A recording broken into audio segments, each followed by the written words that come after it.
좀 슬픈 이 말 슬프게 전달해야 될 그런 순간이죠. 이제는 여러분이 다 내 얼굴을 다시 보지 못할 줄 안다라고 하는 말.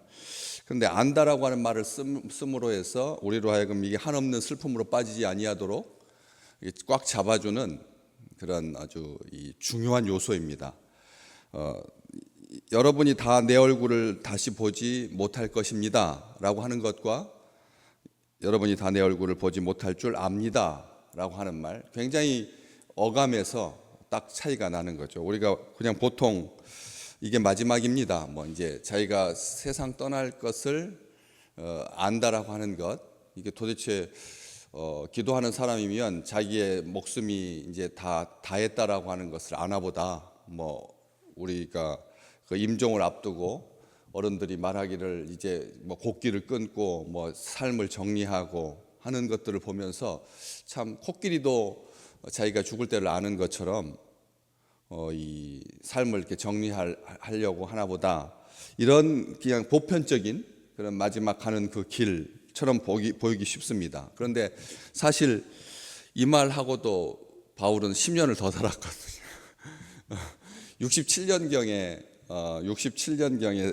참수되어서 이 순교를 했으니까 요때쯤 이제 마무리하고 뭐 해서 하는 것이 아니라 한참 로마에 가서도 한 2, 3년 더 살았으니까 이 앞으로도 시간이 좀 더 있는데 이런 말을 합니다. 다시 말하면 무슨 뜻이냐면 종말론적인 의식을 가지고 사는 거죠.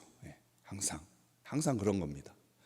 모든 사람들이 경황 없이 세상을 떠나거든. 그냥 하다가 그냥 의식을 잃고 말이 안 되고 무의식에 빠지게 되고 뭐 한 달 있다가 뭐 몇 달 있다가 그렇게 세상을 떠나는 경우가 우리 주변에 아주 흔하기 때문에 그렇습니다. 자기 죽음에 대해서 하나도 정리하지 못하고 그냥 뒤에 있는 모든 가족들이 그걸 뒤처리를 해야 되는 그런 일들이 아주 비일비재하고 흔하기 때문에 그렇습니다. 바울은 죽음이 임박했다, 가야 할 때가 되었다, 너무 직접적으로 아니면 뻔하게 상투적인 그런 말, 동정을 구하는 그런 표현을 쓰지 않습니다. 또 그렇다고 해서 애매하게 뭐 누구나 세상 사람 있는 사람들은 다 세상을 떠나는 법이다, 뭐 이런 말 하지 않는다라고 하는 것이죠.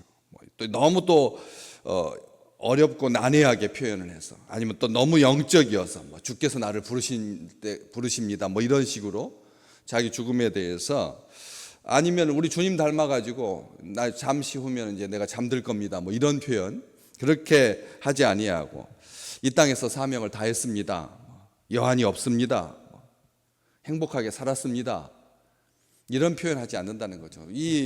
우리도 그렇지 않습니까? 누군가가 자꾸 이렇게 죽음에 대해서 비슷한 느낌이 나게끔 이야기를 하면 한두 번이지 나중에 그것에 대해서 좀 이게 언짢아지는 감정이 생기거든. 그렇잖아요? 가족들하고 모일 때마다 내가 갈 날이 가까웠다 이렇게 말하고 하면 뭐 하라는 거, 어떻게 하라는 건데요? 우리가 그러면 어떻게 더 잘해달라는 말인지 이 말이 우리로 하여금 굉장히 고민스럽게 만든다는 겁니다. 그렇기 때문에 바울은 여러 번 하지 않았습니다. 딱 한 번, 여러분이 다 내 얼굴을 다시 보지 못할 줄 압니다. 아주 겸손한 표현인 거죠. 아주 순간적이었고요. 이 말 가지고 계속 뭐라고 하지 않고 이렇게 하면서 그 뒷말하고 이렇게 연결이, 접속사가 26절에 그러므로 내 얼굴을 다시 보지 못할 줄 압니다. 그렇기 때문에 오늘 여러분에게 증언하는데 모든 사람의 피에 대해서 내가 다 깨끗합니다. 이 말을 왜 했겠느냐는 거죠. 마지막 때가 앞으로도 한 7년, 그러니까 67년, 이때가 한 60년경이라고 생각한다면 한 7년 정도, 뭐 10년은 너무 길고요, 한 7년 정도 남았을 때 우리가 이 말을 하고 나서 내가 여러분에게 증언합니다, 모든 사람의 피에 대해서 깨끗합니다. 이 말은 뭡니까? 우리 인생 남은 순간 끝까지 주께서 언제 불러가실지 모르지만 그 순간까지 자기 책임을 다했다는 거예요. 자기 책임, 벌써 앞으로도 그렇게 많이 남았는데, 그러니까 다 끝날 때쯤 가서 사명을 완성한 게 아니라 앞으로도 충분히 조금 더 달려갈 수 있는, 우리 보통 그 정도의 시간이라고 하면 조금 남겨진 시간이잖아요. 그렇기 때문에 그런 기간 동안 다 끝나가서 딱 마치는, 아주 야박하게 우리가 하나님 앞에 충성한다라고 하는 걸 거의 죽을 때쯤 다 이루는 그런 것이 아니라, 앞으로도 시간적 여유가 있지만 그럼에도 불구하고 이 시점에서 최선을 다했다, 수고했다, 헌신했다, 사명의 길을 온전히 달려갔다. 그 뒤에 27절, 내가 꺼리지 않고 하나님의 뜻을 다 여러분에게 전했습니다. 그렇기 때문에 나는 모든 사람에 대해서, 그 피에 대해서, 심판에 대해서, 생명에 대해서 나는 책임을 다했습니다. 에스겔 선지자가 말했던 것처럼 에스겔서를 읽어보면 하나님께서 파수꾼에게 책임을 묻겠다 그러거든요.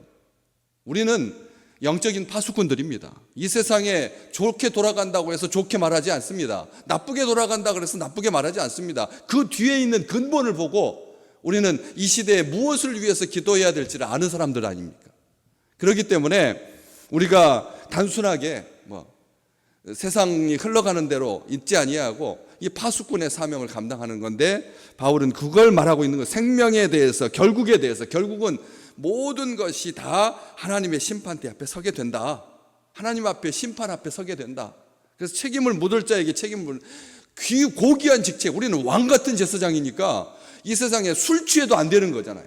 지난주에 말씀 나눴던 것처럼 우리가 그냥 보통 사람들처럼 섞여서 살다가 인생을 마감할 거라면 대충 살아도 되겠지만, 우리에게는 왕 같은 제사장이기 때문에 최고의 책임감이 우리에게 있는 거잖아요. 그렇기 때문에 정확한 이성적인 판단을 하지 못할 만큼 술에 취하고 독한 술에 우리가 자기의 마음과 생각을 빼앗겨서는 안 된다.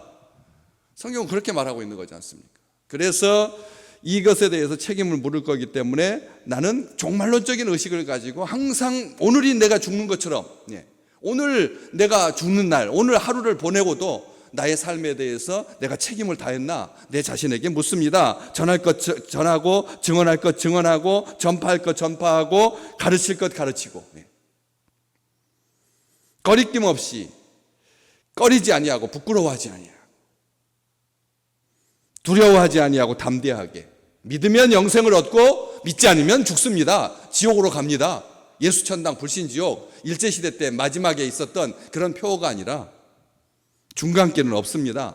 예수 믿는 것만이 살 길입니다. 경고하면서 주저하지 아니하고, 망설이지 않고, 미루거나 눈치 보지 아니하고, 이 부분은 제가 양보할 수 없습니다. 다 모든 사람의 피에 대해서 한 사람도 예외 없이 다 나에게 책임 맡겨주신 그 영혼 감당하기 위해서 내가 내 발걸음을 주저하지 않았습니다. 망설이지 않았습니다. 다 모두에게 온전한 복음, 그래서 온전한 복음을 전한 거죠. 내가 꺼리지 않고 하나님의 뜻을 다 여러분에게 전했습니다. 참 우리가 늘 기억해야 될 것은 은혜의 복음을 전하는 것, 오늘 우리에게 주신 이 시간 동안, 그리고 하나님의 뜻을 전하는 것, 이 시간 동안 이 놀라운 거죠. 주 예수께 받은 그 사명을 다하는 것, 이 모든 것들에 대해서, 기쁘고 온전하신 하나님의 뜻에 대해서, 우리를 향하신 하나님의 계획에 대해서, 하나님의 은혜의 복음에 대해서, 하나님의 나라에 대해서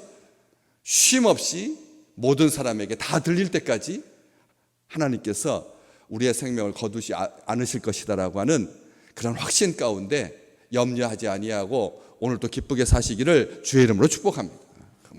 그런 게 아니라 앞으로도 그렇게 시간이 있지만, 그럼에도 불구하고 디모데후서 4장 2절 말씀, 너는 말씀을 전파하라. 때를 얻든지 못 얻든지 항상 힘쓰라. 항상 힘쓰라. 범사의 오래 참음과 가르침으로 경책하며 경계하며 권하라. 이 세 가지가 나옵니다. 경책하며 경계하며 권하라. 경책이라고 하는 말, 가볍게 꾸짖는다는 뜻입니다. 그렇죠. 다 아는 거예요. 사람의 상태를 알아야 하나님의 말씀 이렇게 전했을 때 꺾일 사람과 하나님의 말씀 앞에서 순복할 사람, 우리는 영적인 판단력을 가지고 사람들한테 말할 때 무조건 세게 말해서는 안 되고, 또 너무 또 부드럽게, 이게 도대체 무슨 뜻인지 모르게 애매하게 말해서는 안 된다는 거죠. 하나님의 나라에 대해서, 하나님의 은혜에 대해서, 하나님의 뜻에 대해서, 이 세 가지가 우리의 언어의 모든 것이어야 된다. 오늘 하루를 살면서 정리하건대 나는 오늘 하루 종일 부동산 이야기만 하고 살았다. 오늘 하루 종일 나는 먹는 이야기만 했다. 오늘 하루 종일 그런 다른 것에 갇혀 있지 아니하고, 그렇잖아요. 아침에 맴돌이 하듯이 아침에 시작하는 것으로 저녁 늦게까지 맨날 그 이야기만 했다. 예. 하지 아니하고 하나님의 뜻, 하나님의 나라, 하나님의 은혜의 복음, 이 세 가지에 전심을 다했다. 가볍게 꾸짖는 것, 경계하는 것, 주의하라고 말하는 것, 그리고 권하는 것, 강력하게 믿어야 삽니다 라고 하는 것.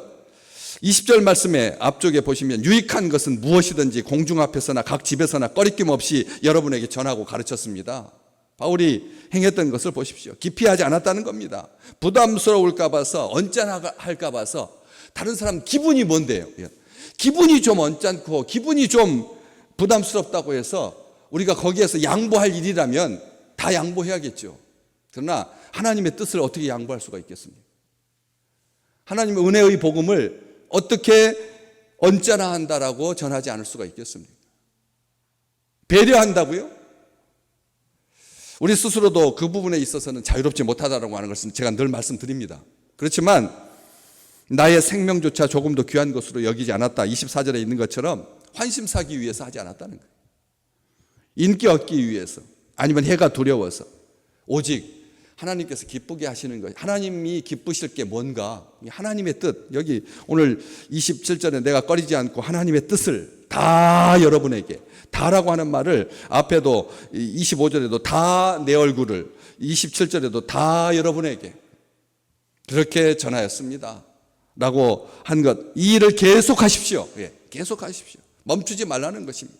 멈추지 말라는 거죠. 허황된 얘기 때문에 귀가 가리워져서 수많은 스승을 두고 사는 이 시대 아니겠습니까? 이 시대, 마지막 시대의 특징이 이 귀가 가리워져서 허황된 얘기에 귀가 가리워져 가지고 수많은 스승을 둘 때다 말세가 될수록, 마지막 때가 가까울수록 그런 귀를 닫고 듣지 않으려고 하는데 귀를 열어서 듣게 하는 자, 바로 이게 종말론적인 의식을 가지고 살아가는 자였어요. 오늘 이 말씀 하셨다 그래서 하나님께서 내일 거둬갈 거 아니니까 걱정하지 마시고, 오늘 하루에 주시는 이 삶 가운데서 하나님의 기쁘신 뜻, 온전하신 뜻, 선하신 뜻, 우리를 향하신 하나님의 은혜의 복음을, 모든 것이 은혜입니다. 모든 것이 하나님께서 내게 주신 놀라우신 자비이고 긍휼이고 그리고 특권입니다. 감사하면서 오늘도 우리의 삶에 기쁨과 환희가 가득한 귀한 날 되시기를 주의 이름으로 축복합니다.